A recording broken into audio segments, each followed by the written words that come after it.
Power is one of the oldest forces shaping human history. From ancient kingdoms to modern boardrooms, from battlefields to family politics, power decides who leads and who follows, who wins and who loses. We may not talk about it openly, but power is always present, hidden in conversations, decisions, relationships, and even silent glances. Robert Greene, the author of the 48 Laws of Power, studied the lives of great rulers, cunning strategists, fearless generals, and clever tricksters across history.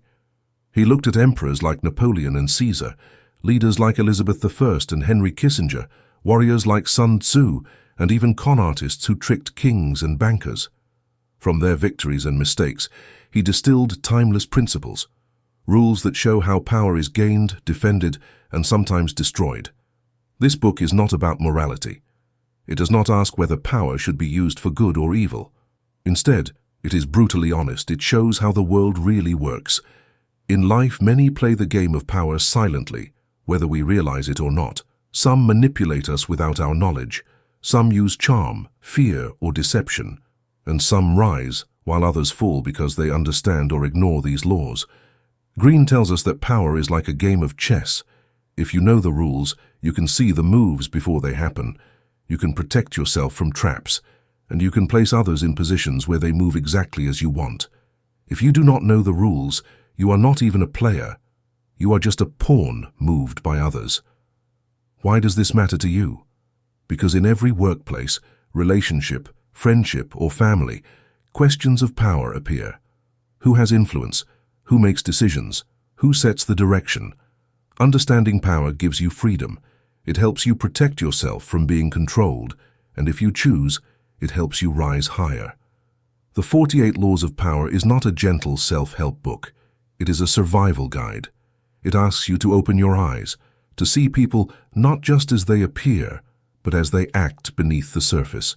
It prepares you for competition, manipulation, and ambition, the forces that have shaped humanity for centuries. As you listen to each law, remember this. You do not have to use them all. Some may feel too cold, others too dangerous. But knowing them gives you choice. Even if you never apply them, you will recognize when others are applying them on you.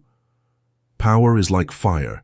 In the right hands, it can cook your food, light your home, and protect you from darkness.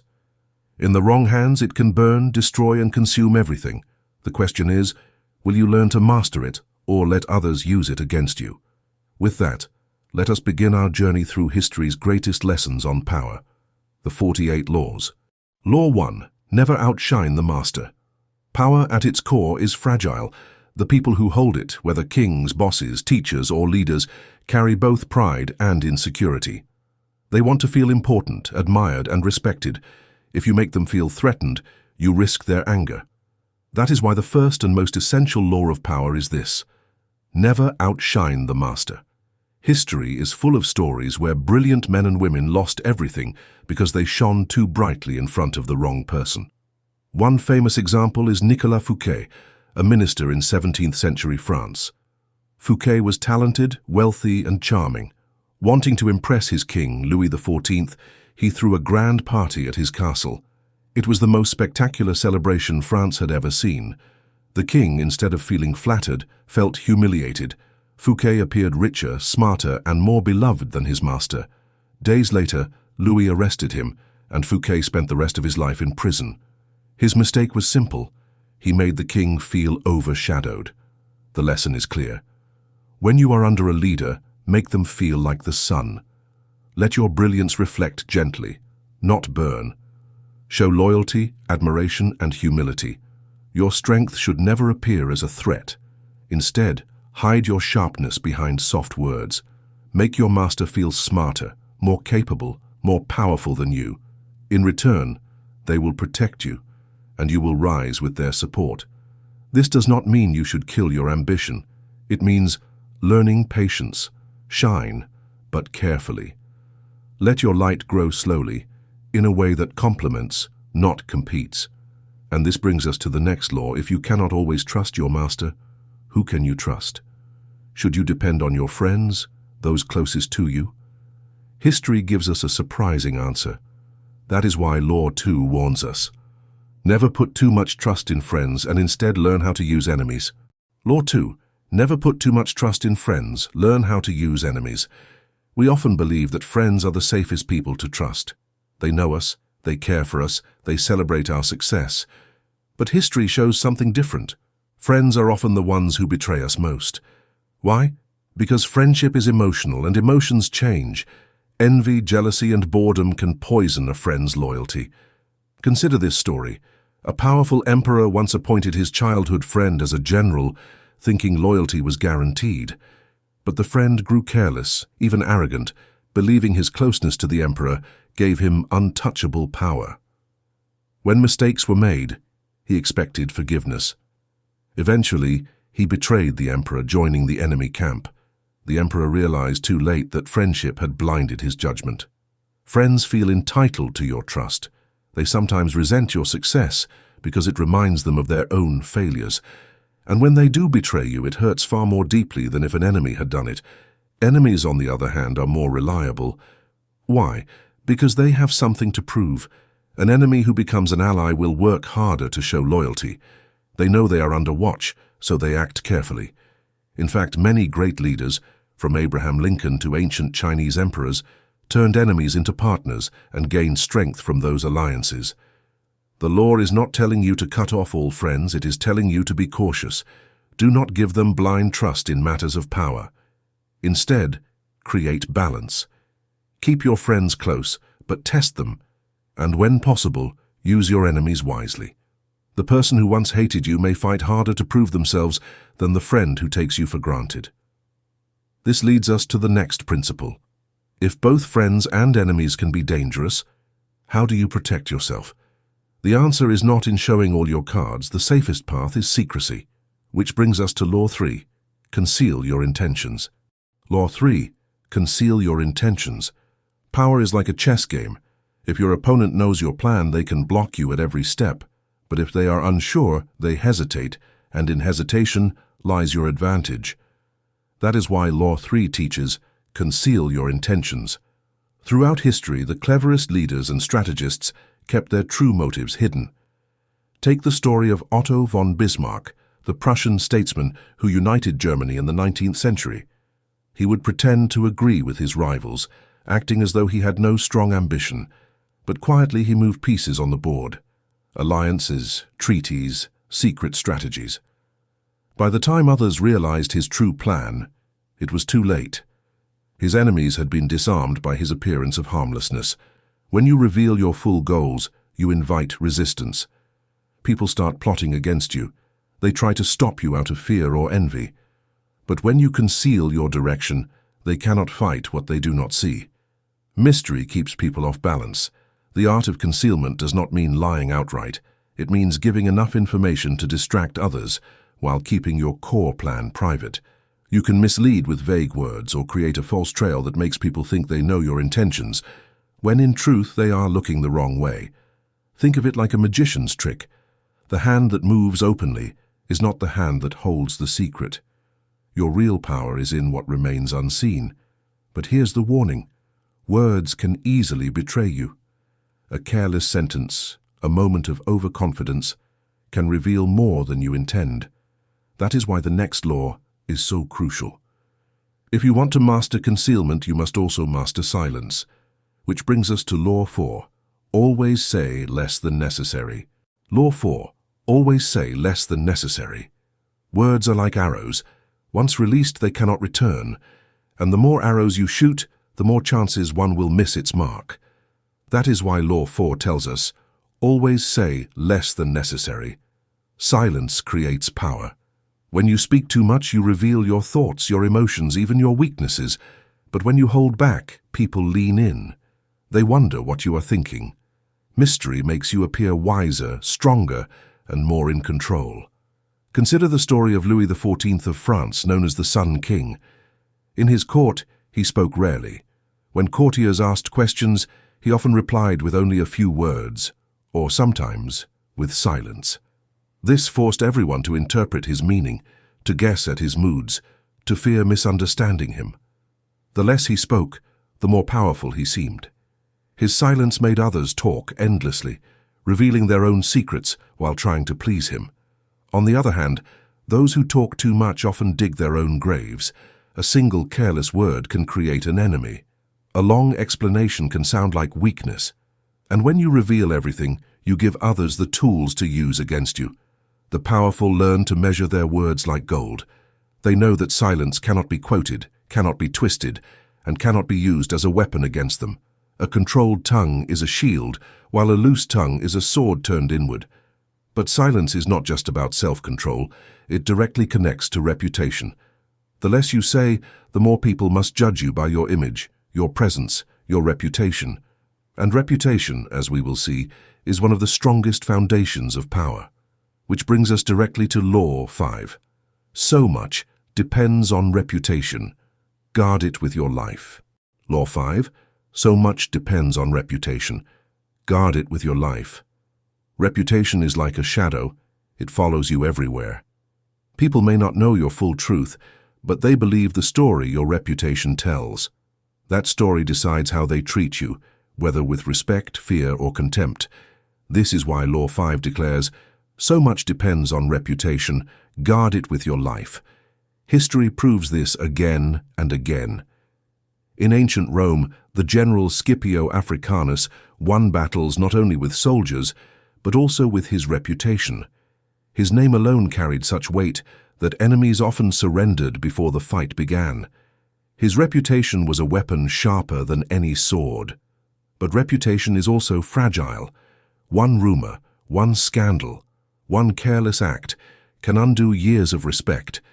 Consider the downfall of many modern leaders and celebrities, not always because of crime or failure, but because their reputation was stained. Once the public loses trust, rebuilding is nearly impossible. To build a strong reputation, highlight your strengths, stay consistent in your actions, and avoid scandals at all costs. If attacked, strike quickly to silence the damage. Do not allow gossip to grow. It spreads like fire in dry grass.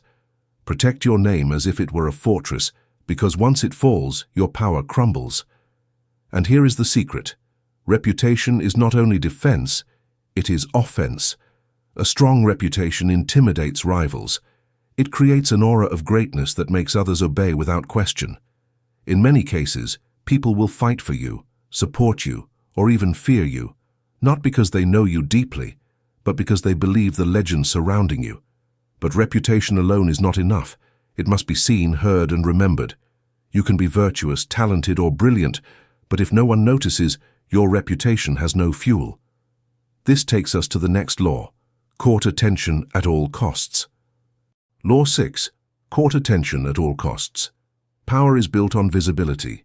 If no one notices you, it does not matter how talented or intelligent you are, you might as well not exist. That is why Law 6 says, court attention at all costs. Throughout history, the powerful have understood this truth. To be ignored is to be forgotten, and to be forgotten is to be powerless. Think of P.T. Barnum, the great showman of the 19th century. He knew that people are drawn to spectacle, to the unusual, to what grabs the eye and refuses to let go. Barnum created outrageous stunts, shocking posters, and dazzling performances. Even when his critics mocked him, the attention only made him more famous. For Barnum, bad publicity was still publicity. His name lived on because he demanded attention, no matter the cost. On the other hand, many brilliant thinkers and inventors died in obscurity because they never stepped into the spotlight. Their ideas may have been revolutionary, but power requires recognition. The world rewards those who stand out, not those who stay hidden. But here lies the danger. The hunger for attention can turn destructive if uncontrolled. Some chase attention so desperately that they appear foolish, desperate, or arrogant. True masters of power balance attention with dignity. They shine brightly, but never burn themselves out. So how do you court attention wisely? Create an image that captures the imagination. Do things that surprise, that interrupt patterns that people cannot ignore. Align yourself with symbols, spectacles, and style. When people talk, make sure they talk about you. And remember, attention is the stage on which reputation performs. Once you have it, you can direct the spotlight where you want. But attention alone is not enough. You must also know how to use others to extend your reach. Which takes us to Law 7.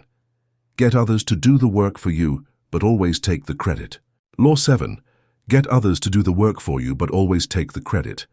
Power is not about doing everything yourself. It is about making others work in ways that strengthen your position while you enjoy the rewards.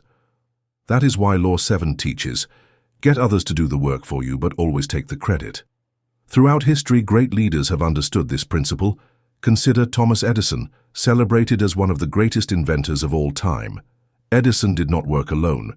He employed entire teams of skilled researchers and engineers who developed many of the ideas associated with his name.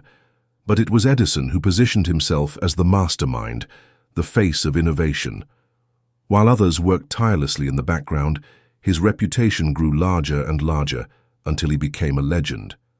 This does not mean stealing blindly. It means creating a system where people's efforts flow upward, strengthening your image.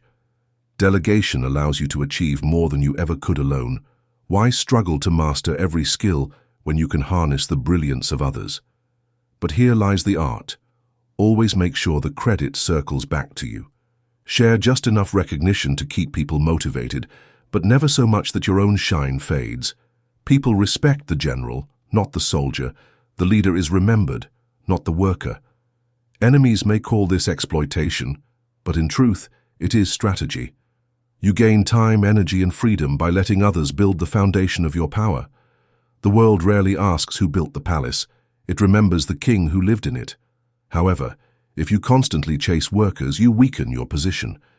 Power grows when others come to you, offering their labor, loyalty, or talent willingly. That is the secret of the next principle, which leads us to Law 8. Make other people come to you. Use bait if necessary. Law 8. Make other people come to you. Use bait if necessary. Power is not just about strength, it is also about position. Whoever controls the ground controls the game. When you chase, you appear needy. When you run after people, whether for business, love, or respect, you give them power. But when you make them come to you, the roles reverse. You become the prize, the one with the authority. Think of a hunter. If he runs wildly after his prey, the animal escapes. But if he sets the right trap, the prey walks into his hands. The same applies to people. You must create conditions, set bait, and let others walk toward you. The moment they step onto your ground, they are already half defeated. History gives us countless examples. During the Peloponnesian War, the great general Alcibiades lured the enemy fleet into a narrow strait. He did not chase them. He made them follow him, step into his chosen battlefield, and once they were trapped, he destroyed them. His power came not from speed, but from patience and strategy. In modern life, this law applies everywhere. In business, the most powerful brands do not beg customers. They create desire. They design products so attractive that people line up outside the store. In relationships, confidence works the same way. Instead of chasing attention, you create mystery, charm, or value that pulls others toward you. But making people come to you is only the first half of power. The second half is how you respond once they arrive. You must act, not argue. You must prove through actions, not words, that you are in control. And this leads us directly to the next law. For words can be twisted, debated, or ignored, but actions, they are undeniable. That is why Law 9 reminds us, win through your actions, never through argument. Law 9. Win through your actions, never through argument. Words are slippery. You can win an argument in the moment, but you may lose something far more important, the other person's respect, goodwill, or trust. Arguments often create resentment. They make the other person feel attacked, cornered, or humiliated. Even if you are logically correct, you may plant seeds of silent hatred. Actions, on the other hand, are undeniable. They speak directly to people's eyes, not their ears. They leave no room for debate. When you act, you demonstrate strength instead of explaining it. Take the story of Galileo Galilei, the great scientist. In the 17th century, many doubted his discoveries about the planets and the solar system. He could have argued endlessly with philosophers and priests, but instead he invited people to simply look through his telescope. One glance through the lens settled more debates than hours of words ever could. His actions silenced arguments. History is full of leaders who wasted energy in endless quarrels, only to achieve nothing. The wise ones, instead of fighting with words, moved with deeds. A commander shows his strategy on the battlefield, not in speeches. A business leader proves value through results, not presentations. Even in personal life, you cannot argue someone into respecting you. You must live in a way that makes respect unavoidable. So before you speak, ask yourself, will these words truly change anything? Or can I prove my point better with calm, silent, decisive action? Remember, victory through action is remembered, but victory through argument is often forgotten or resented. And this brings us to the next law, a warning about something even more dangerous than arguments: the company you keep. Because sometimes the people around you infect you with their misery, dragging you down no matter how strong your actions are. That is why Law 10 tells us, infection, avoid the unhappy and unlucky. Law 10. Infection. Avoid the unhappy and unlucky. Human emotions are contagious. Just as a disease spreads from one body to another, moods and mindsets spread from one person to the next. Spend too much time with negative, bitter, or unlucky people, and their energy seeps into you. Misery loves company, and before you realize it, their misfortune becomes your own. History offers many warnings. In ancient times, there was a physician named Galen who noticed that some patients, though not physically sick, spread a heaviness wherever they went. Those who spent time around them often fell ill in spirit, even in body. The Romans believed such people carried a pestilence of the soul. Today, we call it toxic energy. Think about your own life. Have you ever noticed how being around someone constantly complaining, always angry or unlucky, drains you? No matter how strong you are, constant exposure to such energy weakens your spirit. On the other hand, when you spend time with positive, ambitious, or fortunate people, their confidence and joy uplift you. This law does not mean abandoning those in temporary pain. Compassion is human, but you must recognize patterns. Some people are magnets for disaster, and they will pull you into their storms again and again. Protect your own fortune by keeping distance. Choose your company carefully, for your environment shapes your destiny. And here lies the connection to the next law. If negative people can infect you, then imagine the opposite. What happens when you make people dependent on you for their happiness, their survival, their success? Instead of being infected by others, you become the source of their strength. That is why Law 11 teaches, learn to keep people dependent on you. Law 11. Learn to keep people dependent on you. Power lasts only as long as people need you. The moment they feel strong enough to stand on their own, they will forget you, or worse, turn against you.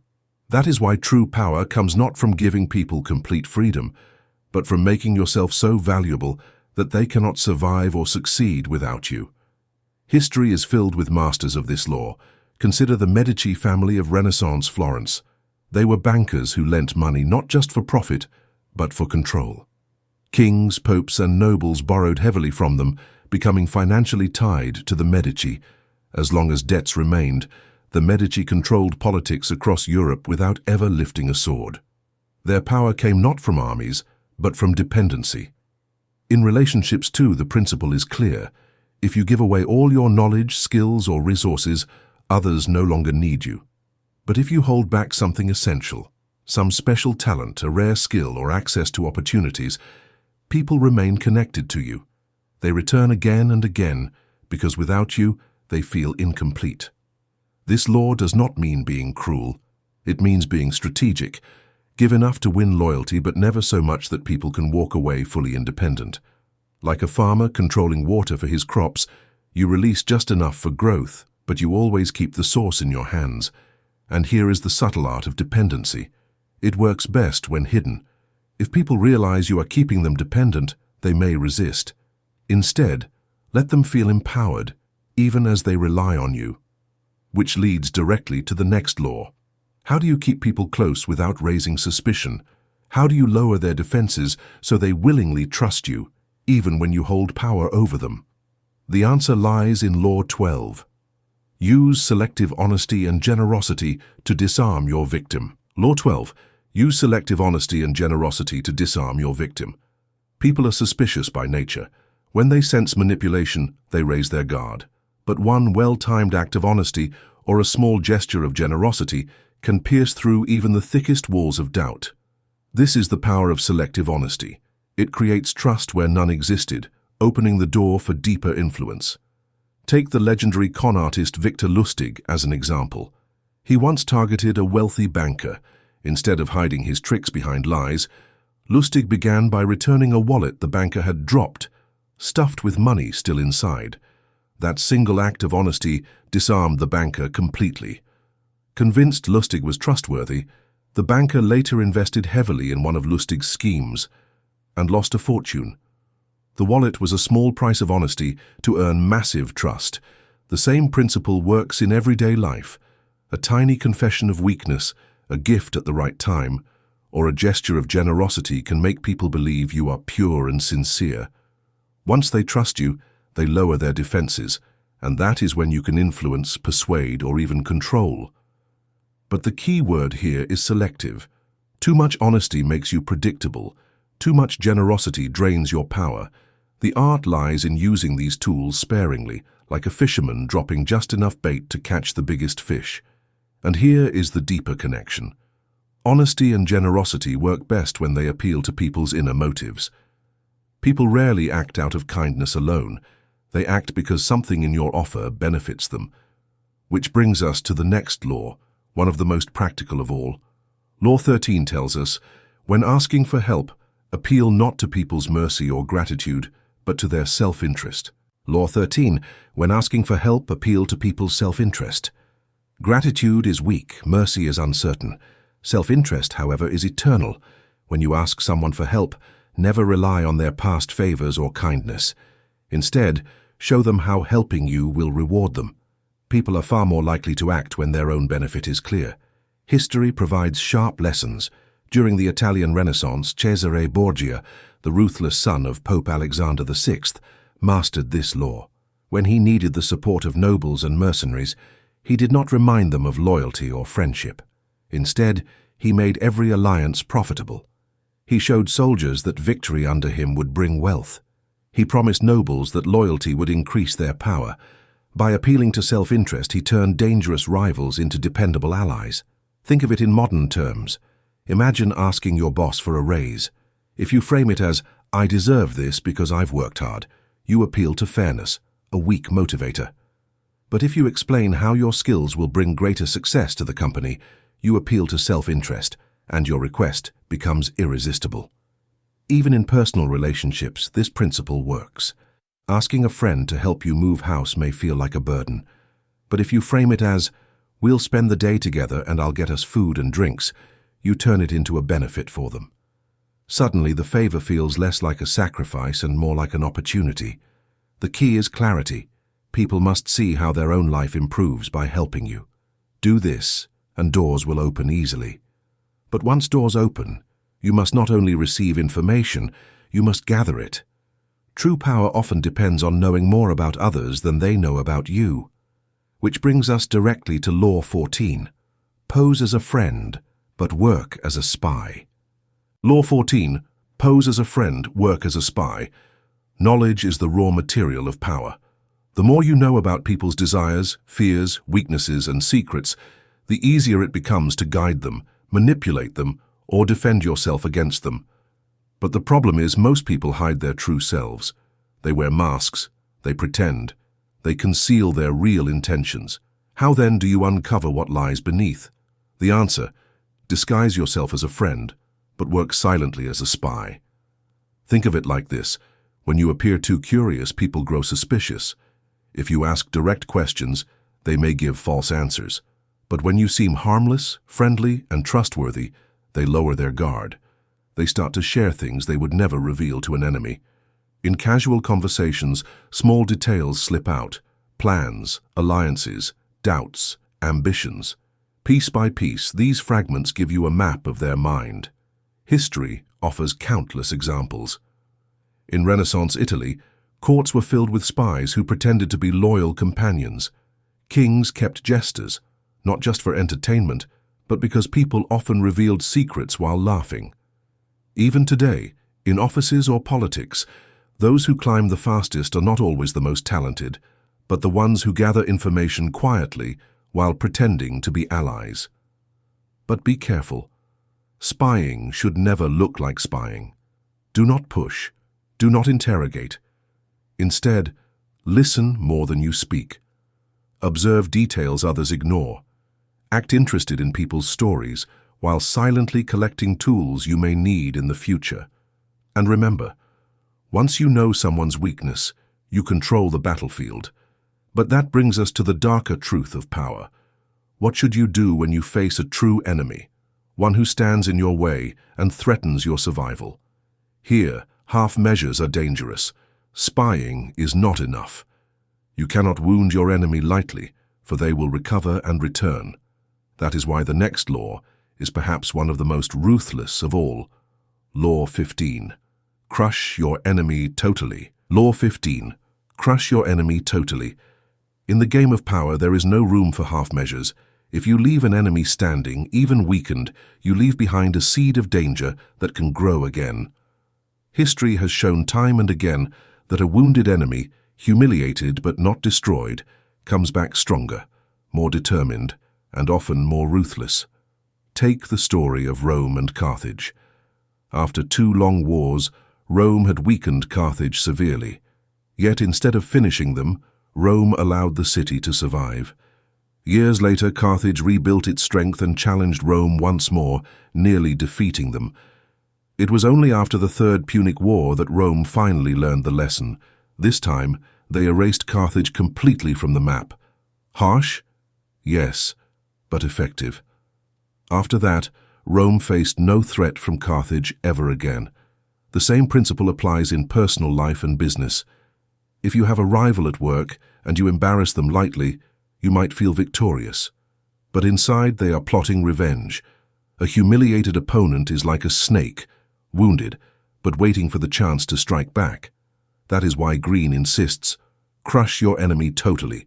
Leave no room for recovery. Now, crushing does not always mean physical destruction.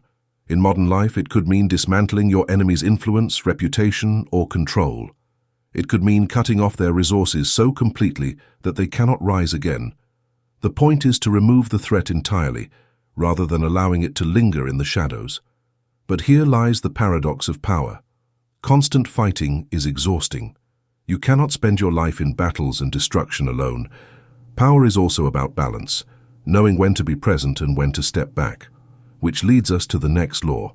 Sometimes, instead of attacking, the smarter move is to disappear. To step away not out of weakness, but to increase your value. That is the wisdom of Law 16. Use absence to increase respect and honor. Law 16. Use absence to increase respect and honor. Human nature has a strange rule. The more available something is, the less it is valued.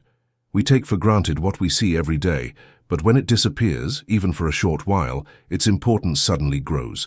This is why scarcity is powerful. In the realm of power, absence can speak louder than presence. Think about relationships. A friend who is always present may be appreciated, but often their constant availability lowers their value. But when that friend withdraws for a while, people start to wonder, where are they? What are they doing? Did we lose them? This creates respect, curiosity, even longing. History provides clear examples. During the reign of Louis XV, his mistress Madame de Pompadour understood this law well. She would sometimes step away from court, allowing the king to miss her. Instead of suffocating him with constant presence, she made her absence a weapon. When she returned, her influence was even stronger. The same principle works in leadership and careers. If you are always in meetings, always in conversations, people stop noticing you. But if you step back strategically, your return commands attention. It is not about disappearing forever that risks being forgotten. It is about controlled absence, enough to spark value and respect. Absence creates mystery, and mystery is power. It makes others imagine, speculate, and in that silence, your presence grows larger than it ever could, by constant exposure. But what if you combine absence with something even more dangerous, unpredictability? Imagine not only stepping away, but also returning in ways no one expects. Imagine being a figure people cannot calculate, a force that keeps everyone uneasy, always on guard. That brings us to the next principle of power. Law 17. Keep others in suspended terror. Cultivate an air of unpredictability. Law 17. Keep others in suspended terror. Cultivate an air of unpredictability. Predictability is comforting. When people know what to expect from you, they feel safe, and safety makes them relaxed. But relaxed people stop fearing you. They start taking you lightly. In the game of power, this is dangerous. To maintain control, you must remain a puzzle, unreadable, surprising, even a little frightening. Think of the great conqueror Genghis Khan. His enemies never knew where he would strike next. Sometimes he appeared in the east, other times he suddenly attacked from the west. He spread rumors that he had supernatural speed and divine protection.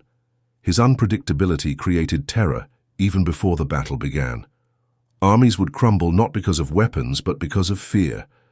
In modern life, unpredictability still works. A boss who is always calm and predictable may be liked, but rarely feared. A boss who sometimes praises and other times surprises with sudden toughness keeps employees on edge. Partners in business or relationships cannot manipulate someone they cannot read. That uncertainty makes them cautious. But unpredictability is not about being chaotic or foolish. It is a controlled strategy. The key is to keep others guessing, not knowing whether you will say yes or no, whether you will appear or vanish, whether you will be kind or cold. When people cannot predict you, they overthink every step, weakening themselves while giving you the upper hand. Yet, unpredictability has a shadow side. If you withdraw too much into mystery, you risk becoming isolated. And isolation, instead of protecting you, can make you blind to danger.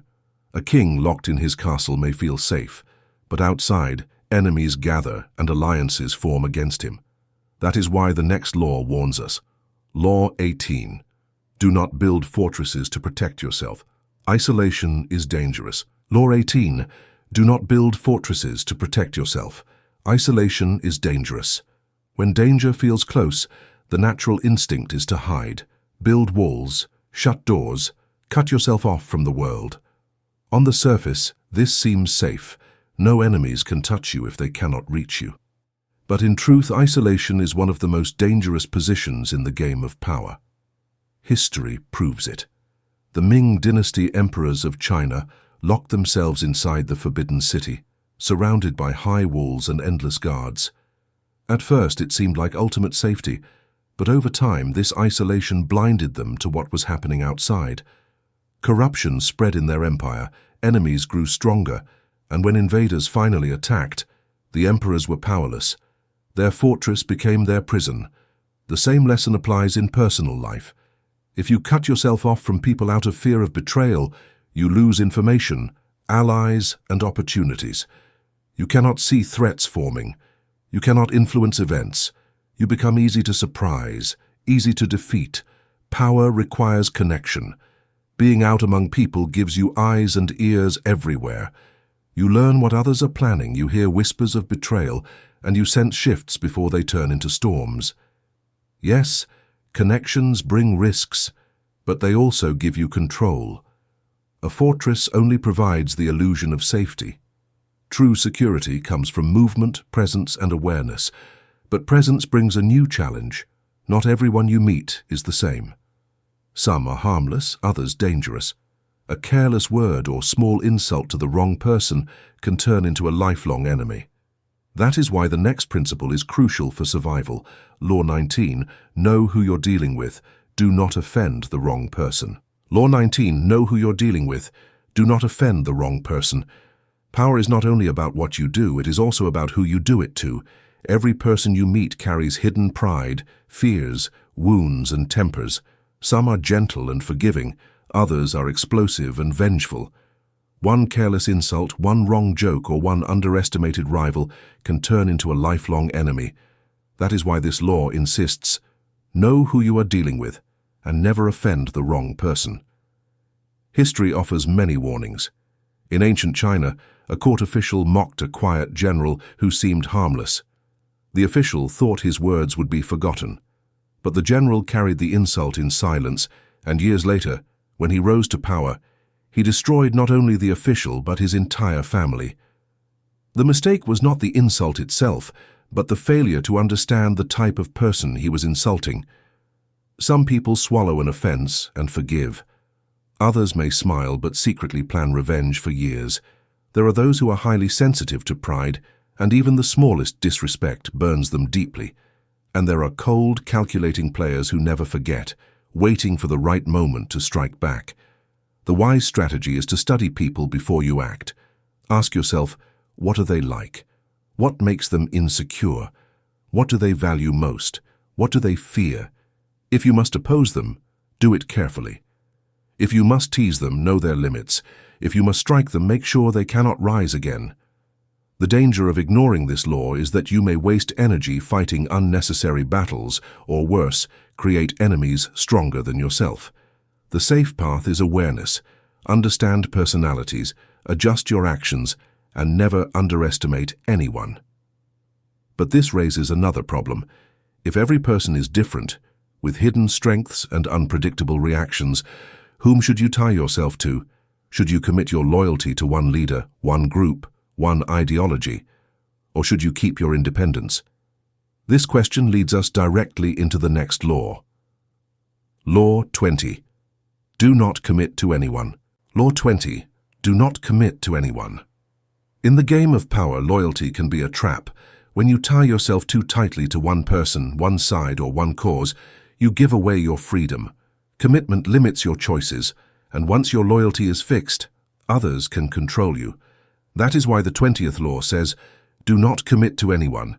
History is full of clever leaders who rose to power by refusing to take sides. In Renaissance Italy, city-states were constantly at war. Smaller rulers who chose one ally over another often lost everything when their side was defeated. But those who stayed neutral, who never gave themselves fully, always had an escape. They could play both sides, shift alliances, and survive no matter who won. The same is true in personal life. If you always commit to one friend, one mentor, or one faction, you become predictable. Others will know exactly where you stand, and they will use that against you. But if you remain independent, people will chase you, trying to win your favor. They will compete to have you on their side. Independence then becomes power. This does not mean you should never show loyalty. It means you must control it. Give your support only when it benefits you, and even then never give it completely. Appear interested, but never locked in. Promise less, and people will value your presence more. Think of it like a chessboard. If a piece is tied to only one role, its power is limited. But if it can move freely, it becomes dangerous, unpredictable, and respected. The same applies to you. The freer you are, the harder it is for others to control you. But here's the secret twist. If you never commit fully, how do you still influence others? How do you make them trust you while keeping your freedom? That leads us directly to the next law. Sometimes the smartest way to gain power is to play the fool, to act weaker or dumber than you really are. This brings us to Law 21. Play a sucker to catch a sucker. Seem dumber than your mark. Law 21. Play a sucker to catch a sucker. Seem dumber than your mark. In power games, intelligence is not always shown by appearing smart. Sometimes the cleverest move is to appear foolish. Why? Because nothing disarms a person faster than underestimating you. When they believe they are smarter, they relax. Their guard falls. They reveal secrets, show weaknesses, and even make mistakes. This is the essence of Law 21. Seem dumber than your mark. History is full of examples. The legendary Chinese strategist Zhuge Liang would sometimes act clumsy and absent-minded, pretending he had no plan. His enemies laughed at him, lowered their defense, and then, when they least expected, he revealed his brilliant strategy and crushed them. Even in modern politics and business, many leaders pretend to be simple, letting others talk too much or underestimate them, only to strike at the perfect moment. Pride is a dangerous flaw in most people. They want to feel superior. By acting humble or even slightly foolish, you feed their ego. They believe they are controlling the situation, while in truth, You are the one guiding it. But this law comes with a warning. Do not overplay your role. If you look too incompetent, people may lose respect or exclude you. The trick is balance, just enough foolishness to keep others confident, but enough quiet skill to maintain control when the time is right. Power is often about illusion. You do not need to prove you are the smartest in the room. In fact, if everyone knows you are the smartest, you may create envy and fear. But if they think they are smarter, they will never suspect you until it is too late. And yet, what happens when you cannot win, when you are clearly weaker, when pretending is not enough? Is there still a way to turn weakness into strength? Yes. That brings us to the next strategy. When defeat is certain, the wise do not fight to the death. Instead, they use surrender as a weapon. This is Law 22. Use the surrender tactic. Transform weakness into power. Law 22. Use the surrender tactic. Transform weakness into power. Sometimes in the battle for power, resistance only makes things worse. When you are weak, fighting against a stronger enemy can lead to destruction. Pride pushes us to resist, but pride often blinds us. That is why Law 22 teaches surrender is not always defeat. If used wisely, surrender can become a tactic that transforms weakness into future strength. Think of water against rock. Water does not fight head-on. It bends, flows, and waits. Over time, it shapes even the hardest stone. Surrender works the same way. It gives you time to survive, recover, and prepare for the right moment. History gives us a powerful example. When the Mongols invaded parts of Asia and Europe, many rulers fought back with all their might and lost their kingdoms. But others bent the knee, surrendered temporarily, and kept their lands. Later, when the Mongols weakened, these same rulers regained independence and strength. If they had resisted blindly, they would have been destroyed forever.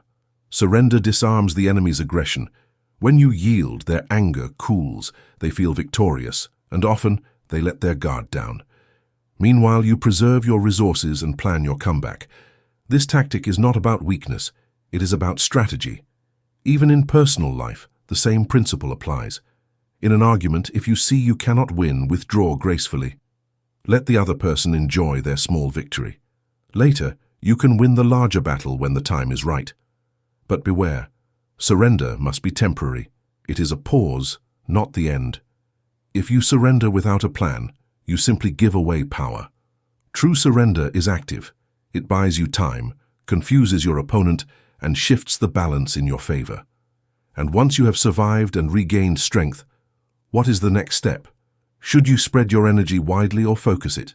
The answer is focus. To rise again after surrender, you must concentrate all your forces in one powerful direction. That leads us directly to Law 23. Concentrate your forces. Law 23. Concentrate your forces. Power grows strongest when it is concentrated, not scattered.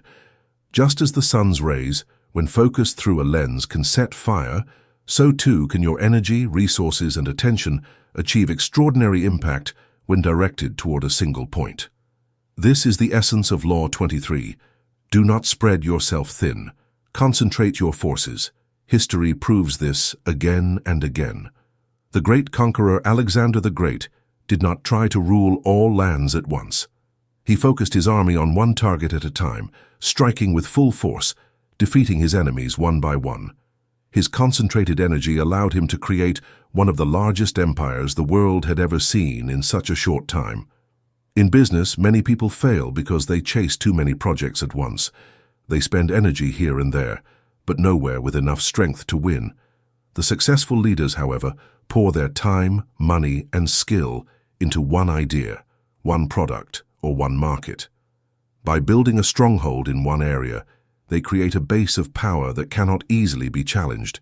The same applies in personal power. If you try to please everyone, you please no one. If you try to master everything, you master nothing. Concentration gives depth, and depth creates respect. But there is also another side. Concentrating your forces does not always mean concentrating on one task. It also means concentrating on one person of influence. If you win the favor of a powerful patron, one strong ally may be worth more than 100 weak ones. Like a tree trunk that supports all branches, One key figure can support your rise. Yet, how do you manage these powerful figures?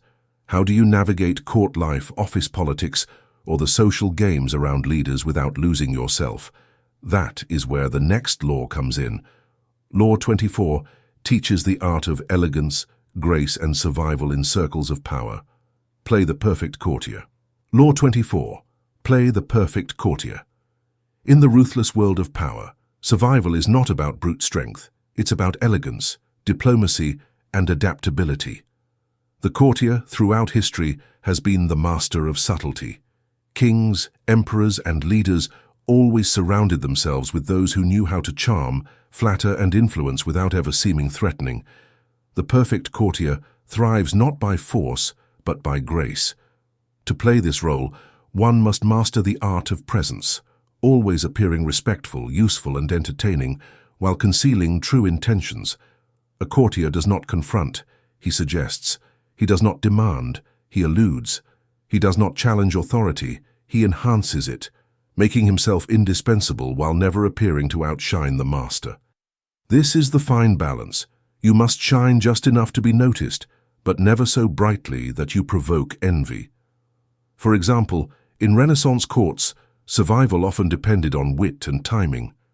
A misplaced word could mean exile or execution, but those who mastered charm and careful speech gained not just safety, but influence over rulers themselves. The courtier's power is invisible but immense, because he moves the king without the king realizing he has been moved. In modern times, this law applies to workplaces, politics, and social spheres. The perfect employee or associate is not the one who openly fights for dominance, but the one who becomes a trusted confidant, an essential advisor, and a calming presence. Instead of brute ambition, tact and diplomacy rule. But the role of a courtier is not easy. It requires patience, self-control, and an ability to hide pride. The art of flattery, humor, and attentiveness becomes your greatest weapon. Those who lack these qualities often burn out quickly, either by offending the powerful or by showing their hand too early.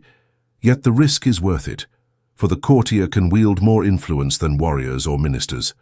Power comes not from the throne, but from proximity to it.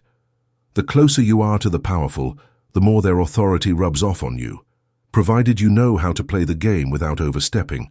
And this leads us naturally into the next law, which explores the subtle balance of appearances versus reality. For the courtier to maintain influence, he must master not just behavior but also perception. What you seem to be often matters more than what you are. This is where the next law sharpens the blade of power. Law 25. Recreate yourself. In the game of power, your identity is not fixed. You are not born with one permanent role. You can shape yourself like an artist shapes clay. The powerful throughout history understood this. To survive and rise, they continuously recreated themselves. Consider Julius Caesar.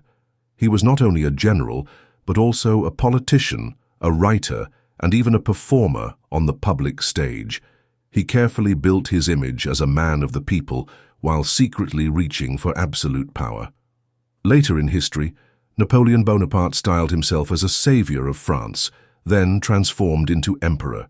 His uniforms, his symbols, even the way he posed for portraits, all were carefully designed to project strength and destiny. Why does this matter? Because if you allow others to define who you are, they will box you in.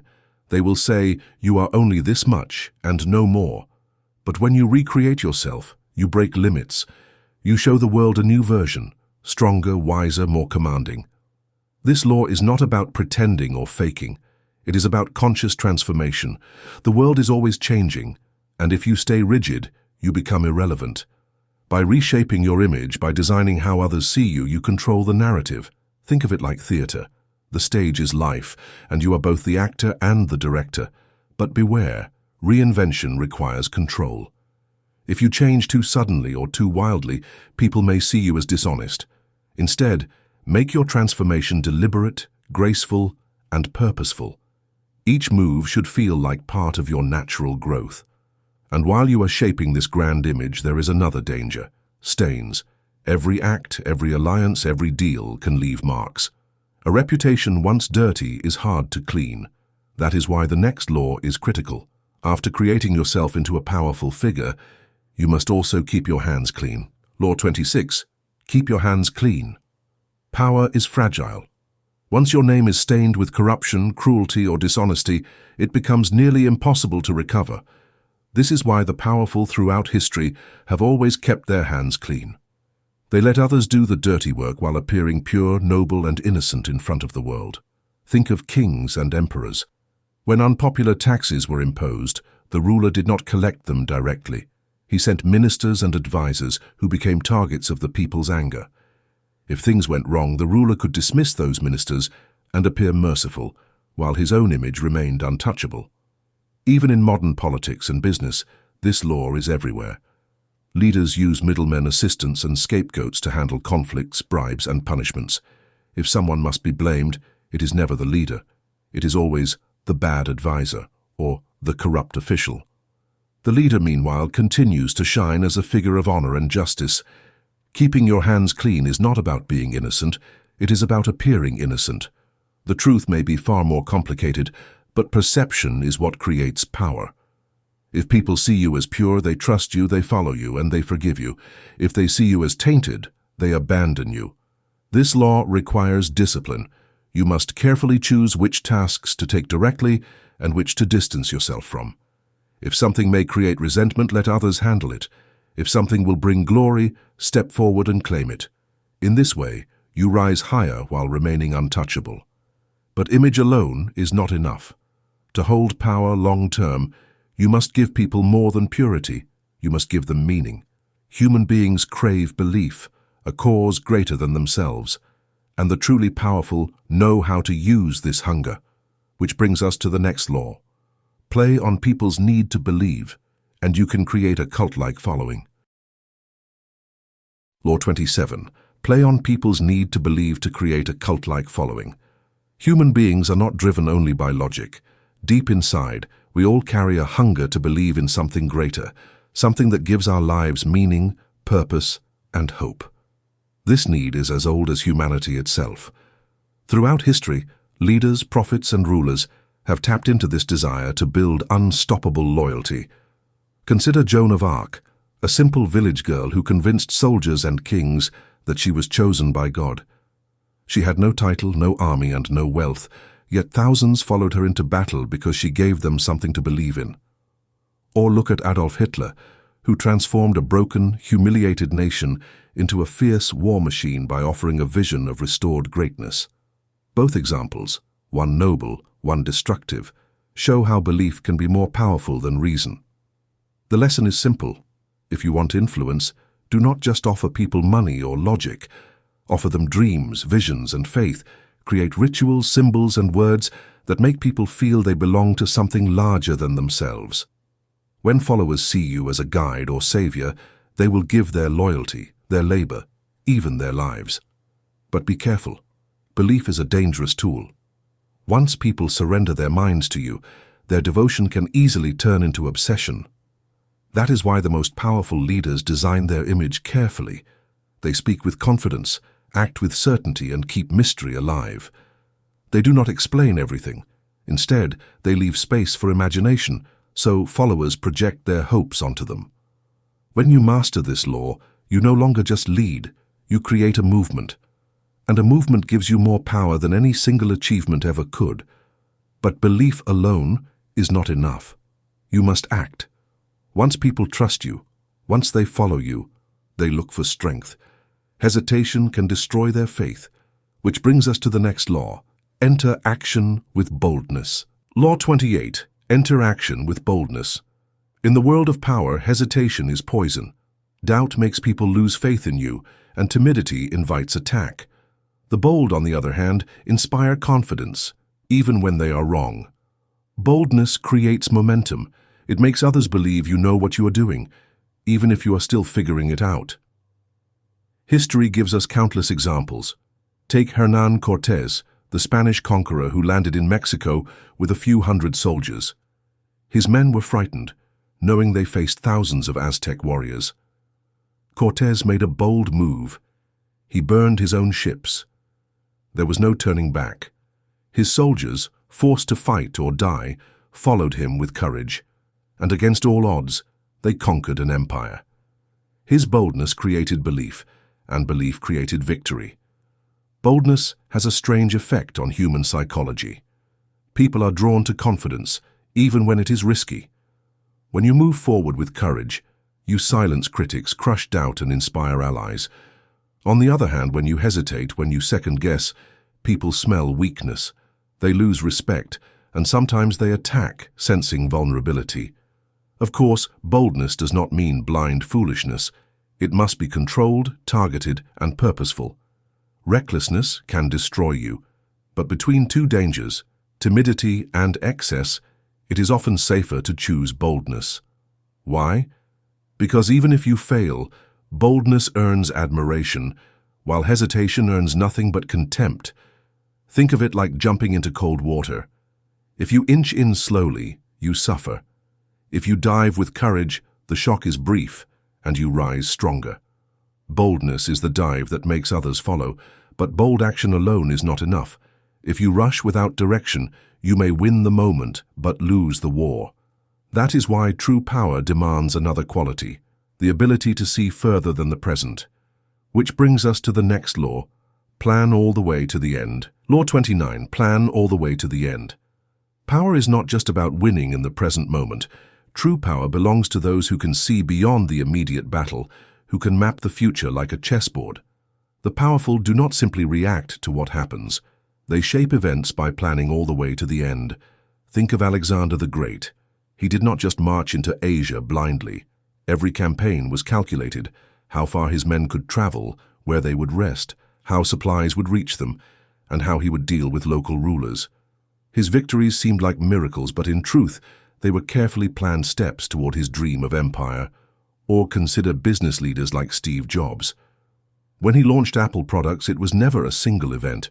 Each product fit into a larger vision of design, technology, and culture. People thought he was introducing gadgets, but Jobs was building an ecosystem that kept customers loyal for decades.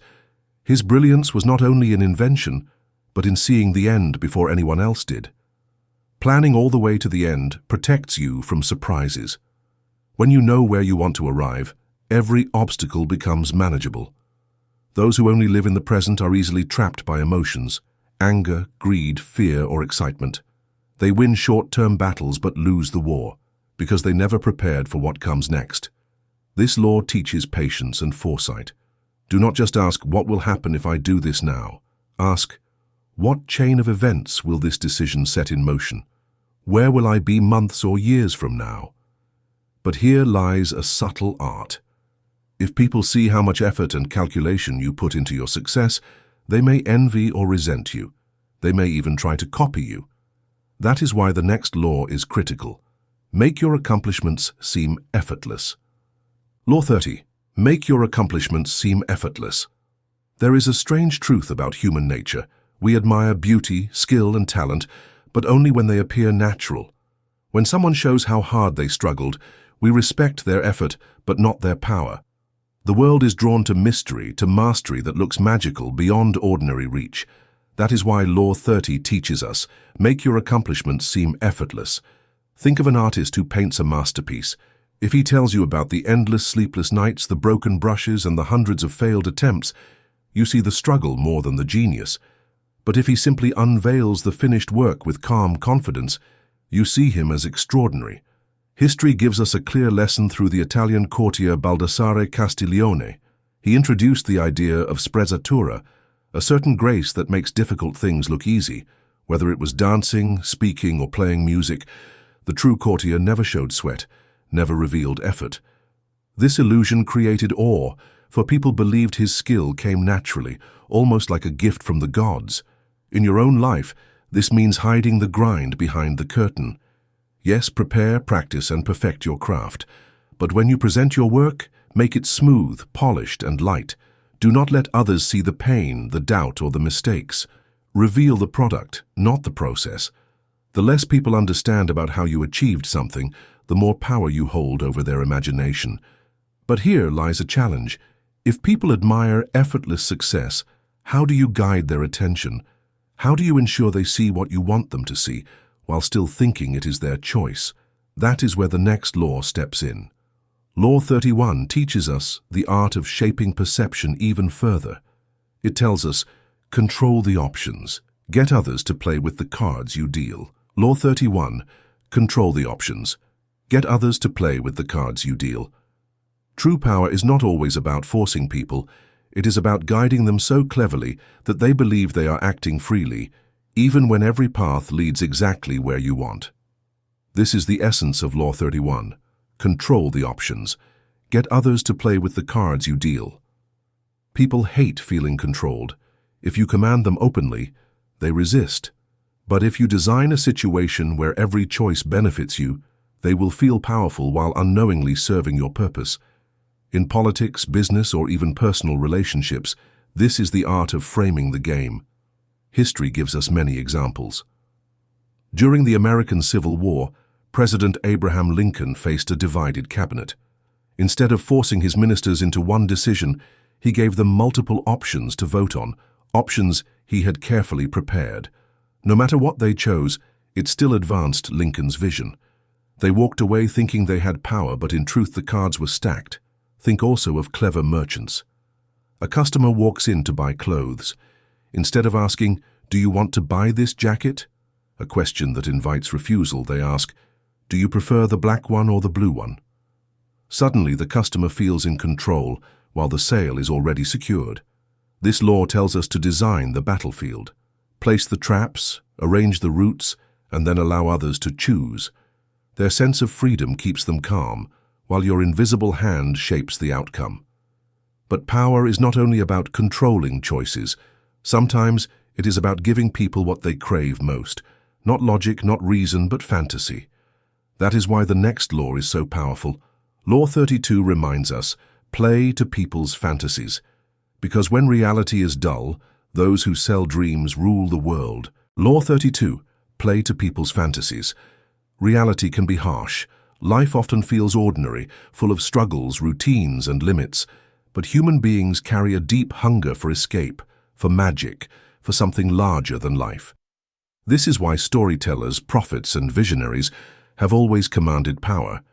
They feed people not what is, but what they wish it to be. Law 32 teaches us, play to people's fantasies, because truth is often too heavy, but fantasy is irresistible. Consider P.T. Barnum, the legendary showman of the 19th century. Barnum understood that people did not pay for reality. They wanted wonder. He gave them the Fiji mermaid, half fish, half monkey. Of course it was fake, but the fantasy sold tickets. He offered illusions, exaggerations, spectacles, and people loved him for it. They didn't want the dull truth. They wanted a dream to believe in. In politics too, fantasies shape nations. Leaders who promise a brighter future, a return to golden days, or visions of greatness attract followers, even when reality does not support their claims. The fantasy is stronger than fact, because it appeals to the heart, not the mind. In personal life, this law works the same. If you can speak to people's desires, whether it is the fantasy of love, wealth, success, or belonging, you hold their attention and loyalty. Give them stories they want to live in, and they will follow you willingly. But here lies the hidden danger. Not all fantasies are the same. What enchants one person may mean nothing to another. To play to someone's fantasy, you must first know their secret desires, their hidden fears, their personal weakness. And that brings us to the next law. Law 33 tells us, discover each man's thumbscrew, the key that unlocks their deepest vulnerability. Law 33, discover each man's thumbscrew. Every person you meet carries a hidden weakness. It may be fear, desire, insecurity, or a secret shame. This weak point is like a thumbscrew, a spot where just a little pressure can bend them to your will. Law 33 teaches us, discover each man's thumbscrew, for power comes from knowing where to press. Think of it this way. People wear masks. They act confident, strong, and untouchable. But behind the mask lies something that controls them. A need for validation, a hunger for money, a craving for love, or a terror of losing status. If you find that spot, you hold the strings to their behavior. History gives us countless examples. Cesare Borgia, the ruthless Renaissance leader, once faced a powerful man who refused to cooperate. Instead of fighting him directly, Borgia learned that the man loved a certain woman. By controlling her fate, Borgia controlled him. The strong man became a servant, not through force but through his own weakness. In modern times, advertisers and politicians use this law daily. They study human desires and fears, status, beauty, safety, wealth, and design messages that touch those exact points. They don't convince the mind, they move the heart. For you, the lesson is clear. Listen carefully, observe quietly, and study deeply. Notice what excites someone, what makes them nervous, what they cannot resist. Do not always use this knowledge to harm. Sometimes it can build trust, partnerships, and loyalty. But remember, without this knowledge, you are blind in the game of power. With it, you see the levers that move people. And once you learn how to find the weakness of others, another question arises. How should you present yourself? Should you appear ordinary, blending into the crowd, or should you carry yourself differently? That is where the next law guides us. Law 34 tells us, be royal in your own fashion, act like a king to be treated like one. Law 34. Be royal in your own fashion. Act like a king to be treated like one. People judge you not only by what you achieve, but also by how you carry yourself. If you act small, timid, or unsure, others will treat you as unimportant. But if you carry yourself with dignity, confidence, and presence, the world responds differently. Law 34 reminds us, act like a king, and you will be treated like one. History shows this truth again and again. Christopher Columbus, the son of a poor weaver, dreamed of discovering new lands. But no king wanted to fund him. Instead of begging, he presented himself with pride and majesty, speaking as if destiny itself had chosen him. His confidence impressed Queen Isabella of Spain, and she gave him ships.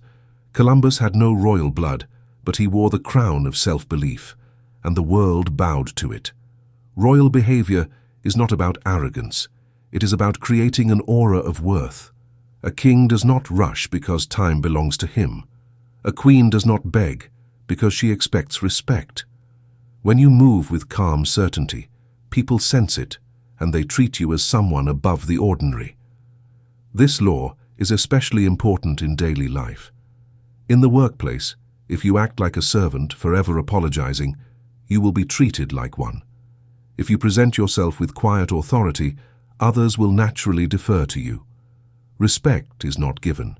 It is earned by the way you project yourself. But beware, royalty is not stubbornness. To maintain your aura, you must also know when to act, when to wait, and when to strike. Confidence without timing is wasted. Which brings us to the next law. Law 35 teaches us the ultimate companion to dignity, master the art of timing. Law 35, master the art of timing. Timing is the invisible force that separates the wise from the reckless. You may have skill, vision, and power, but if your actions come too early or too late, they can fail completely. The masters of power do not rush. They wait for the perfect moment to strike, speak, or act. They understand that patience is not weakness, it is strategy. History shows this again and again. Napoleon Bonaparte, one of the greatest military minds, often won battles before they even began. He waited until the enemy made a mistake, then struck decisively. His victories were not just about strength, they were about perfect timing. On the other hand, countless leaders and generals have lost everything because they acted impulsively before the conditions were right. Mastering timing also means reading people and circumstances. Watch the moods, emotions, and desires of those around you. Listen to the subtle signals. Notice when opportunities are forming and when danger is near. Often, silence and delay are more powerful than action. Waiting does not mean doing nothing. It means observing, preparing, and moving only when your effort will have maximum impact. Another key is to never rush success or push too hard. Force can destroy. Patience allows momentum to build naturally. It lets you create the illusion of inevitability, making your victories appear effortless, as if they were always meant to happen. Timing turns power into art, but timing is only useful if paired with action. Knowing when to move is useless without the confidence to act boldly when the moment arrives. This is the bridge to the next law. Boldness multiplies power. If you wait for the perfect moment but hesitate when it comes, all your patience is wasted.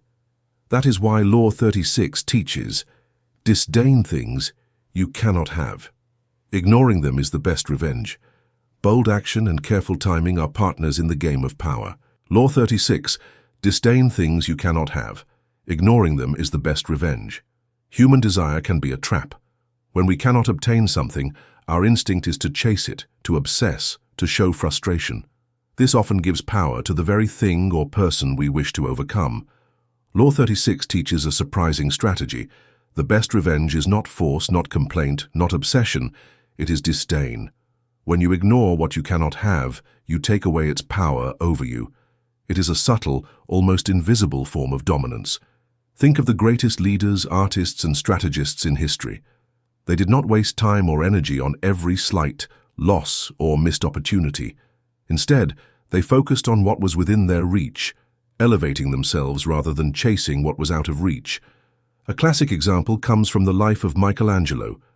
Rival artists and patrons often tried to undermine him, offering temptations, praise, or provocations designed to distract him.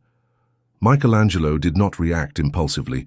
He continued his work with single-minded focus, ignoring attempts to sway or manipulate him. In doing so, he not only created masterpieces, but also asserted his dominance quietly, showing that trivial matters and petty competitions were beneath him. Disdain does not mean cruelty or arrogance. It means control.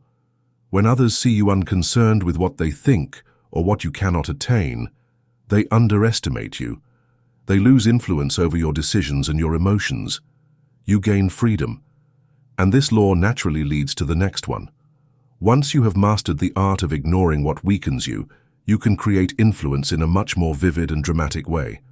Law 37 teaches, create compelling spectacles. While ignoring the trivial, you can focus your energy on moments that capture attention, that shape perception, and that make your power undeniable. Disdain clears the stage and spectacle takes the spotlight. Law 37. Create compelling spectacles. Power is not just about strategy and influence, it is also about perception. Humans are drawn to drama, color, and emotion. They remember moments that dazzle them, stories that captivate them, and images that shock or inspire. Law 37 teaches that creating compelling spectacles can multiply your power far beyond your actual abilities. Throughout history, leaders understood this instinctively.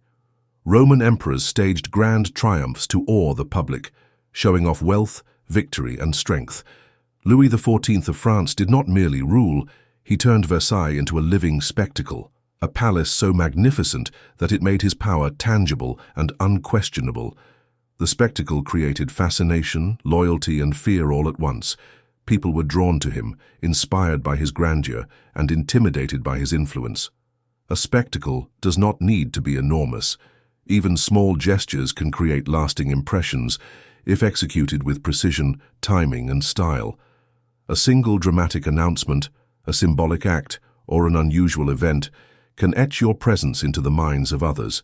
The key is to make your actions memorable so that people associate you with excitement or authority. Ordinary behavior rarely inspires loyalty or fear. Extraordinary behavior does. However, spectacle alone is not enough.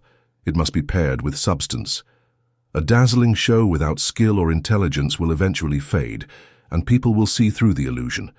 Spectacle is a tool.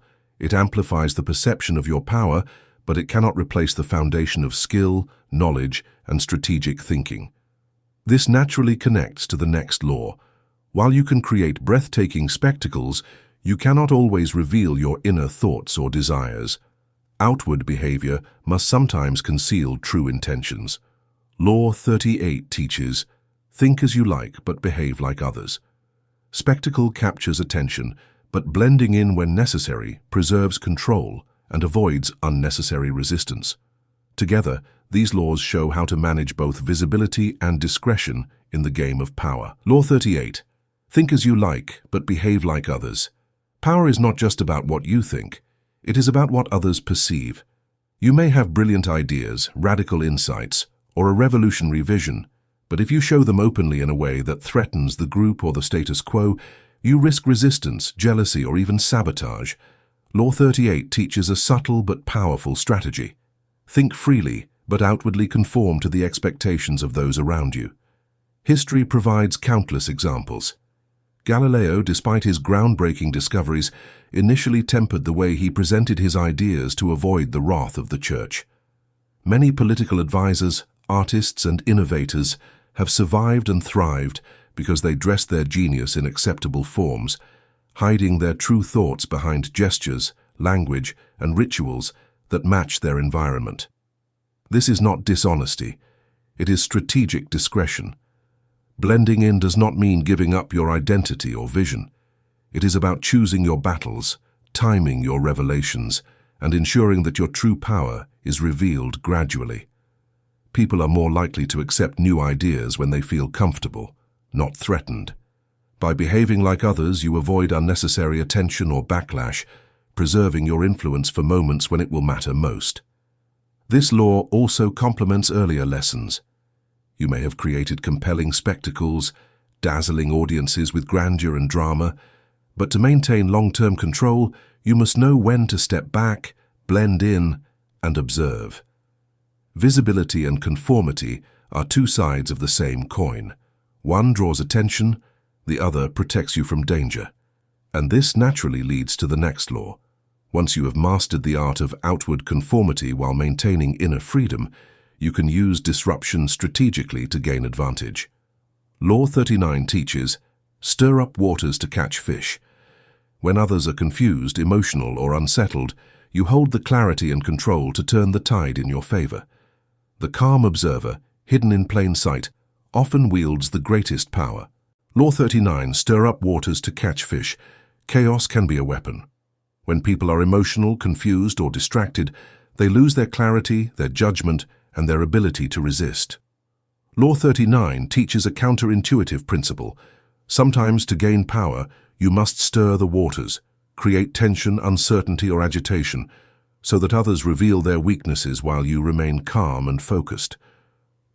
Throughout history, skilled leaders and strategists have used this technique repeatedly. Sun Tzu, the legendary Chinese general, advised that creating confusion in the enemy ranks can be more effective than direct confrontation. By introducing small disturbances, spreading rumors, or subtly challenging assumptions, a wise strategist forces opponents to react impulsively, make mistakes, and expose vulnerabilities. Meanwhile, the observer, patient and composed, retains control. But stirring waters is not about causing blind destruction or chaos for its own sake. It is a calculated act. You must understand the emotional currents around you, knowing exactly which levers to pull. A single provocative word, a subtle hint, or a sudden change in strategy can unsettle others and create openings for your influence. People act on impulse when provoked, often giving away what they would otherwise protect carefully. This law is closely tied to Law 38. By outwardly blending in while thinking freely, you maintain the calm and clarity necessary to manipulate situations strategically. While others are tossed about by emotions, assumptions, and uncertainty, you are the steady hand controlling the outcome. And this naturally connects to the next law. When you master stirring waters and creating controlled disruption, you learn the value of independence and self-reliance. Law 40 warns, despise the free lunch. Relying on others' generosity or favors weakens you. True power comes from standing on your own, acting with foresight, and refusing to be indebted to anyone. In the turbulence you create, independence becomes your strongest anchor. Law 40. Despise the free lunch. Nothing in life is truly free. A gift, favor, or opportunity that comes without cost often hides strings attached, obligations you may not see until it is too late. Law 40 teaches a simple but powerful principle. Value your independence and never rely on others' generosity. Despise the free lunch. History is full of examples. In Renaissance Italy, wealthy patrons offered artists and thinkers resources to create masterpieces. Some artists accepted freely and became beholden, losing autonomy and sometimes even facing manipulation or exploitation. Those who maintained control over their work, who paid their own way or bargained wisely, retained freedom, creativity, and influence. Free benefits can make you dependent, and dependence is the enemy of power. This law is not about rejecting generosity entirely. It is about strategic awareness. Accepting favors blindly or expecting others to provide without reciprocity can weaken your position. By cultivating self-reliance, you signal strength and independence.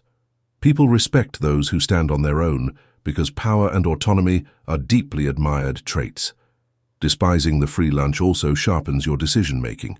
When you invest your own resources, time, money, or energy, you value outcomes more, you analyze risks better, and you are less swayed by hidden agendas. You gain clarity, and clarity is power. This principle connects seamlessly to the next law. Standing on your own prevents you from stepping into the shadow of a predecessor. Law 41 teaches, avoid stepping into a great man's shoes. Free lunches, borrowed influence, or inherited reputations may make you seem powerful, but they also trap you in someone else's story. True mastery comes from independence, originality, and creating your own path. Law 41. Avoid stepping into a great man's shoes. Following a legend is dangerous. When you take the place of someone brilliant or powerful, comparisons are inevitable. People measure you against their predecessor, and if you fall short, even slightly, they notice. Law 41 teaches that to gain true power, you must create your own identity and path rather than trying to fill someone else's shoes. History gives us many examples. King Louis XV of France struggled because he followed the footsteps of his great predecessors. Every decision he made was compared to those who came before, and his authority was constantly undermined by expectations. On the other hand, Napoleon Bonaparte built a completely new narrative around himself, defining his own vision, style, and rules. By creating originality, he avoided the traps of legacy and established a reputation that was uniquely his. This law also applies beyond monarchs and generals. In business, politics, and even creative fields, trying to imitate a great figure limits your potential. You may inherit prestige temporarily, but in the long run, it diminishes your authority. People respect innovators and pioneers more than imitators. Step out of the shadow, craft your own persona, and your influence grows naturally. Avoiding the great man's shoes also helps you anticipate challenges. You do not inherit hidden enemies or old conflicts tied to the predecessor. You start fresh, with a blank canvas, and you have the freedom to maneuver strategically, choosing allies, enemies, and methods without being trapped by history. And this leads directly to the next law. Once you carve your own identity and avoid old shadows, you must recognize the power structure around you. Law 42 teaches, strike the shepherd and the sheep will scatter. Understanding who truly holds influence allows you to dismantle opposition efficiently and consolidate your own power. Law 42, strike the shepherd and the sheep will scatter. In any organization, movement, or group, influence often flows from a single source, the leader. This person, whether visible or hidden, sets the tone, guides decisions, and maintains loyalty. Law 42 teaches a simple but ruthless principle. If you want to weaken a group, remove its leader. Strike the shepherd, and the sheep will scatter. History is full of examples. The assassination of Julius Caesar's ally, the conspirators' attack on Pompey, or political coups in various empires all show that eliminating a leader creates chaos among followers. Without direction, groups lose cohesion, panic spreads, and loyalty fractures. The same principle works in modern times. Remove the key figure in a rival company, social movement, or political faction, and the rest will often crumble under uncertainty and fear. However, this law is not only about violence or extreme measures. It can be applied strategically. Undermine authority subtly, sow doubt about the leader's competence, or redirect influence to yourself. The goal is to disrupt the power structure, leaving you free to gain control. Observing how the followers react will show you where vulnerabilities lie and how to consolidate power effectively. Striking the shepherd also connects to emotional intelligence. People follow leaders because of trust, respect, or fear.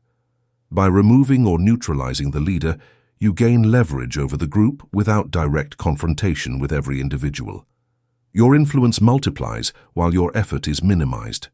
This naturally leads to the next law. Once the structure of a group is destabilized, you need to secure not just authority, but loyalty.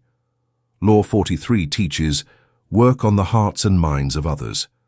Power is not only about control through fear or disruption, it is also about winning genuine support, influencing beliefs, and shaping loyalty. Mastery comes from combining strategy with emotional connection. Law 43. Work on the hearts and minds of others. Power is not merely about control, manipulation, or strategy. It is also about influence. Law 43 teaches that true mastery comes from winning the hearts and minds of others. When people believe in you, trust you, or feel emotionally connected to you, they act not out of fear but out of loyalty and devotion. This kind of influence is stronger, more stable, and more enduring. Throughout history, the most powerful leaders understood this principle intuitively. Abraham Lincoln, for example, guided a divided nation not just with laws and orders, but by appealing to shared values, empathy, and moral vision. Mahatma Gandhi inspired millions by connecting deeply with people's emotions, dreams, and fears. Power rooted in emotion moves people to act voluntarily, creating a foundation of loyalty that cannot easily be shaken. Working on hearts and minds requires understanding human psychology. Recognize what motivates people, desire, fear, hope, or ambition, and speak to it. Show empathy, listen carefully, and craft messages that resonate personally.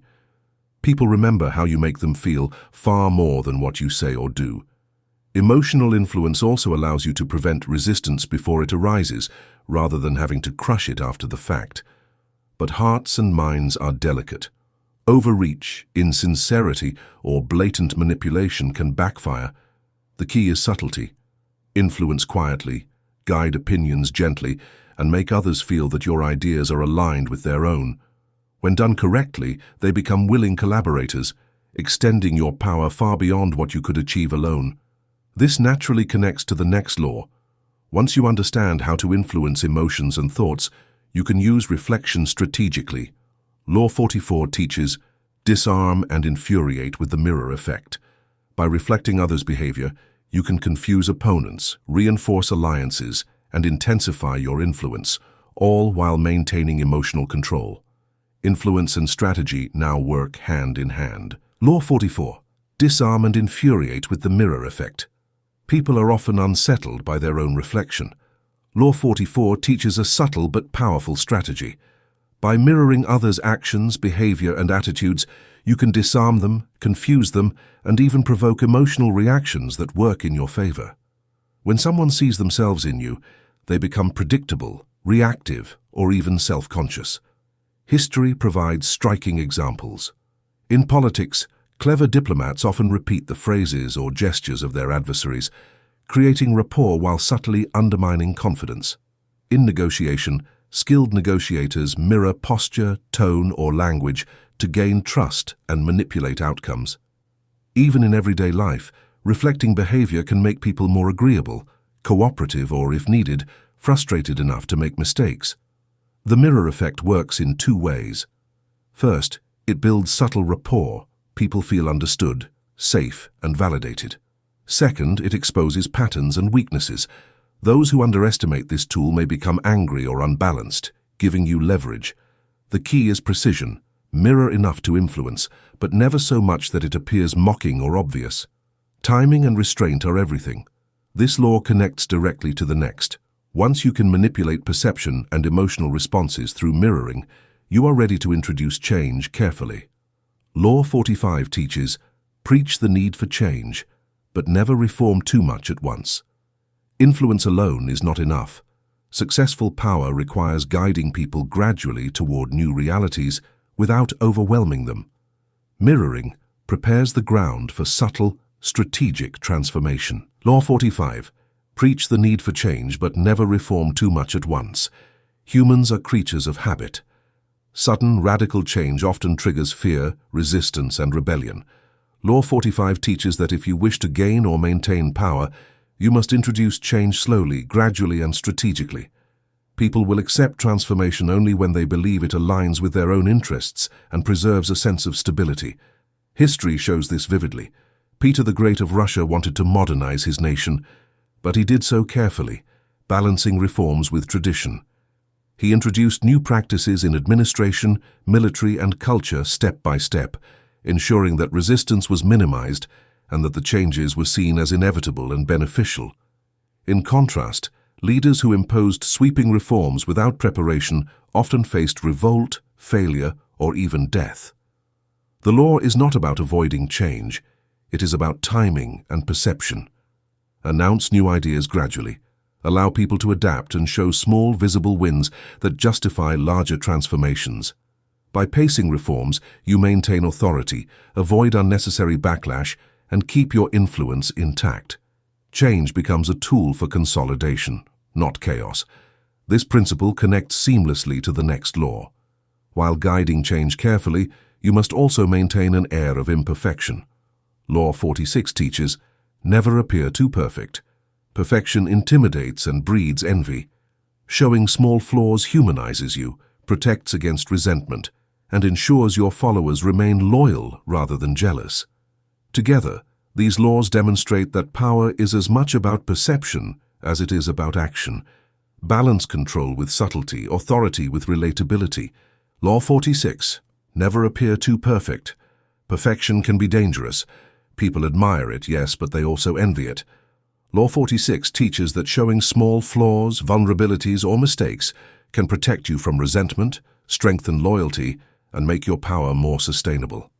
By appearing human rather than untouchable, you disarm potential rivals and cultivate trust among followers. History provides countless examples.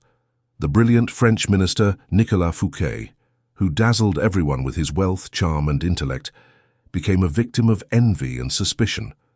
In contrast, leaders who allowed minor mistakes or displayed relatable weaknesses often maintained influence longer because people felt a connection with them and did not see them as threats. Even the most competent leaders benefit from humility or occasional imperfections. It reassures others and diffuses hostility. Strategically, the law is not about faking incompetence. It is about moderation and balance. Reveal enough vulnerability to humanize yourself, but never enough to weaken your authority. A perfectly polished persona attracts envy, challenges, and conspiracy. A subtly flawed one creates empathy, alliance, and protection. This law naturally leads to the next principle. Once you understand the balance between admiration and envy, perfection and vulnerability, you must also recognize limits in pursuit of your goals.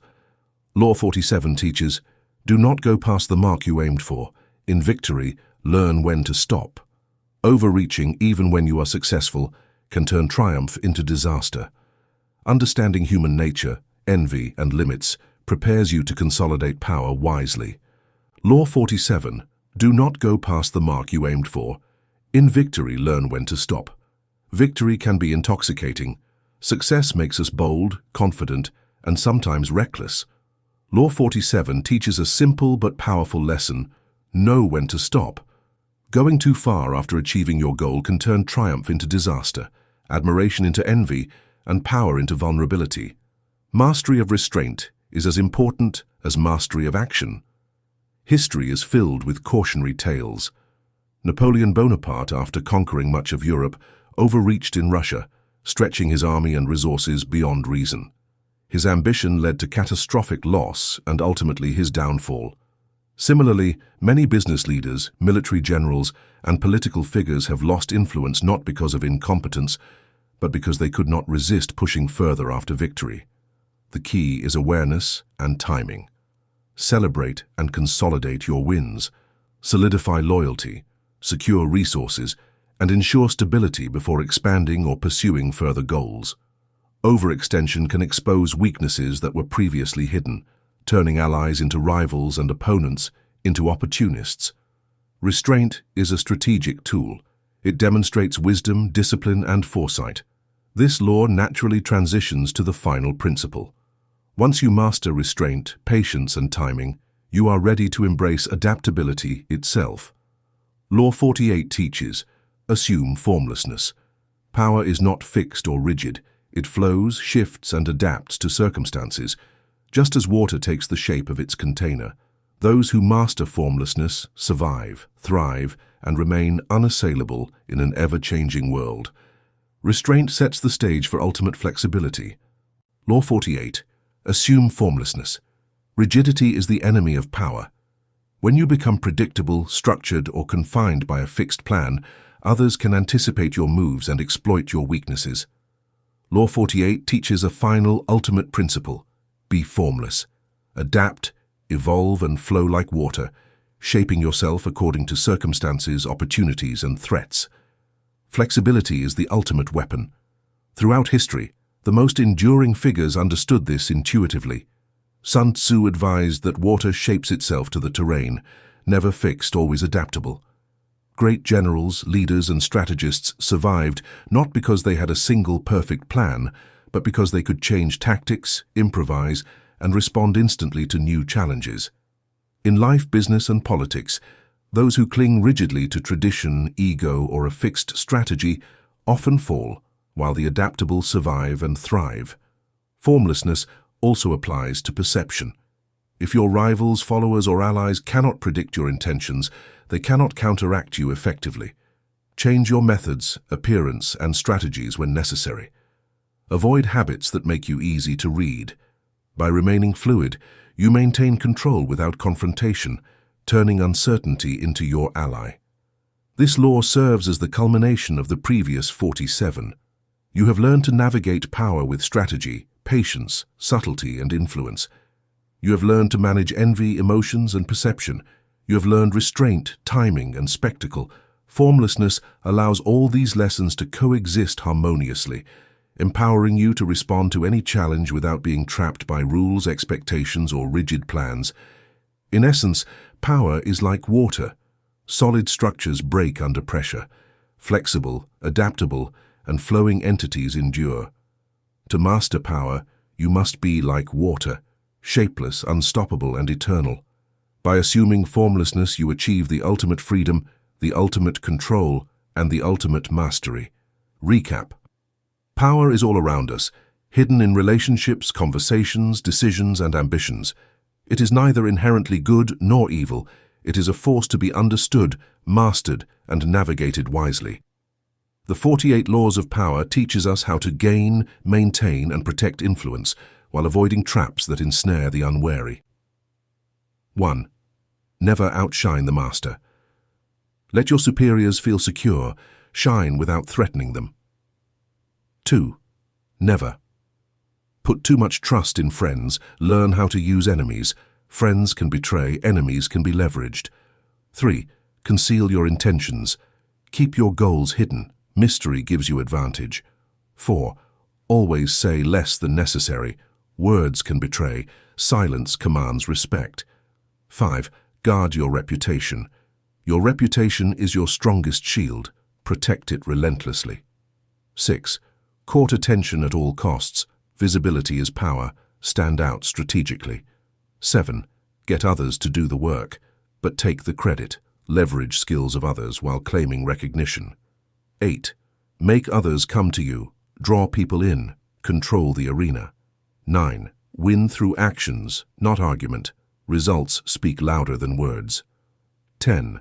Avoid the unhappy and unlucky. Negative influences are contagious. Choose associates wisely. 11. Keep people dependent on you. Independence breeds loyalty. Dependence ensures control. 12. Use selective honesty and generosity. Disarm with occasional gifts or truth. 13. Appeal to self-interest. People help when it benefits them. 14. Pose as a friend. Work as a spy. Observe, learn, and adapt without revealing your hand. 15. Crush your enemy. Totally. Half measures invite revenge. Eliminate threats decisively. 16. Use absence to increase respect. Value grows when you are scarce. 17. Keep others in suspended terror. Unpredictability inspires caution and respect. 18. Avoid isolation. Stay connected. Isolation breeds vulnerability. 19. Know who you're dealing with. Offend the wrong person and pay dearly. 20. Do not commit to anyone. Independence preserves flexibility. 21. Play a sucker to catch a sucker. Appear less intelligent to gain advantage. 22. Use surrender tactically. Transform weakness into leverage. 23. Concentrate your forces. Focus energy for maximum impact. 24. Play the perfect courtier. Charm, subtlety, and strategy open doors. 25. Recreate yourself. Forge your identity deliberately. 26. Keep your hands clean. Let others do the dirty work. 27. Play on people's need to believe. Inspire devotion through vision and faith. 28. Enter action with boldness. Fortune favors the daring. 29. Plan to the end. Anticipate obstacles and outcomes. 30. Make accomplishments seem effortless. Hide effort to inspire awe.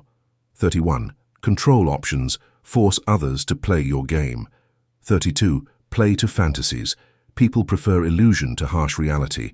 33. Discover each person's weakness. Find their thumbscrew to influence behavior. 34. Act like a king to be treated like one. Confidence commands respect. 35. Master timing. Patience and perfect timing turn plans into victory. 36. Disdain, what you cannot have.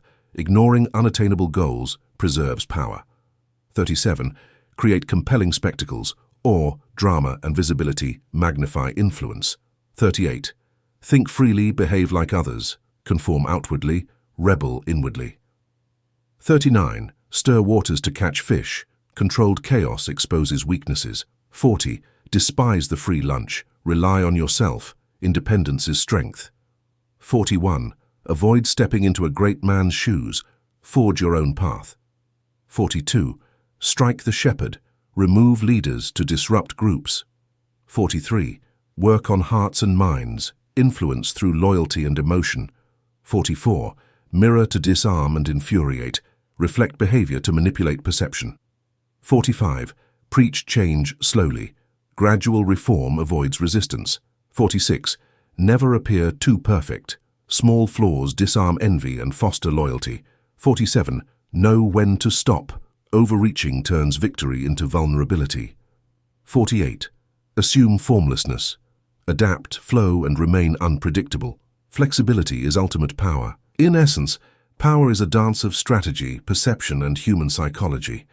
Each law teaches observation, patience, and adaptability.